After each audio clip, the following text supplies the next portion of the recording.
నాతో డిబేట్కి రావాలనుకునే గొర్రె పరిపూర్ణ క్రైస్తవుడై ఉండాలి. పరిపూర్ణ క్రైస్తవుడు అంటే ఆయన ఉద్దేశం ఏంటి? మీ పూర్వీకులు కావచ్చు, మీరు కావచ్చు, అందరూ కూడా క్రిస్టియన్స్ అయి ఉండాలి. అంటే ఆయన ఉద్దేశం ఏమిటంటే నేను అడిగే ప్రశ్నలకు నాకు ఎవరు జవాబు చెప్పొద్దు, చెప్పొద్దు చెప్పేస్తారని భయంతో పెట్టాడు.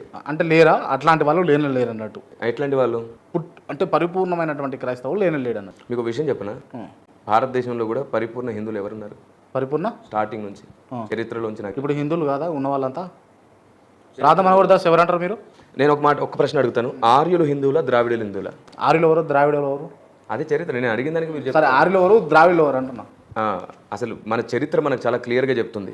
ఇరాన్ దేశం నుండి వలస వచ్చిన వాళ్ళు ఆర్యులు, వీళ్ళు వచ్చేసరికి ఇక్కడ ద్రావిడులు ఉన్నారు. ఓకే, ఇది డైవర్షన్ పాలిటిక్స్ అని అంటే ఇప్పుడు నేను అడిగిన ప్రశ్నకు దానికి సంబంధం లేదు, అర్థవంతంగా ఎక్కడికో వెళ్ళిపోతున్నారు మీరు. అసలు ఇప్పుడు వీళ్ళు అసలు ఆ క్వశ్చనే రాంగ్ అని చెప్పాను నేను.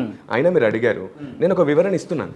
పరిపూర్ణ క్రైస్తవులు అన్నారు, నేను భారతదేశంలో పరిపూర్ణ హిందువులు ఎవరని అడుగుతున్నాను. మీ ప్రశ్న సమాధానం.